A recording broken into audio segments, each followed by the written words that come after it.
Méthode 2, on a pu trouver que 1 plus i racine de 3, c'était égal à une forme trigonométrique qui valait 2 fois cos pi sur 3, hein, c'est ce qu'on a fait dans la méthode 2, plus i sinus pi sur 3.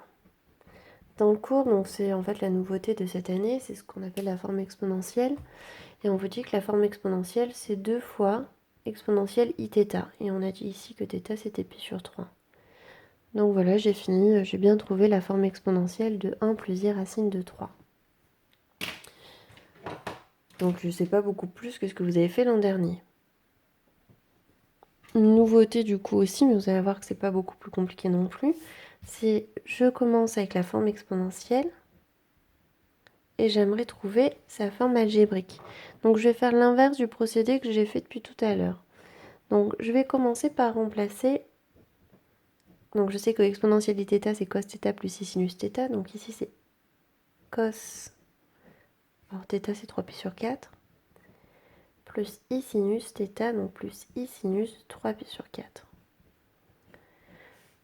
On place 3 pi sur 4 dans un cercle, pi sur 4, 2 pi sur 4, 3 pi sur 4. Donc son cosinus est négatif, c'est moins racine de 2 sur 2. Et ensuite, j'ai besoin du sinus, donc là il est positif et ça vaut racine de 2 sur 2. On développe, donc 4 fois moins racine de 2, le tout sur 2, plus i fois, et je développe le 4 là aussi, 4 fois racine de 2, le tout sur 2. Ce qui fait donc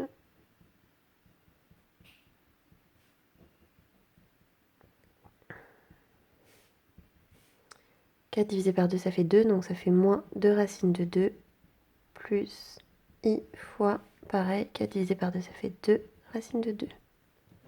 Et j'ai bien trouvé la forme algébrique parce que j'ai la partie réelle qui est identifiable ici et la partie imaginaire qui est identifiable ici. Je vous rappelle que la forme algébrique, c'est a plus ib.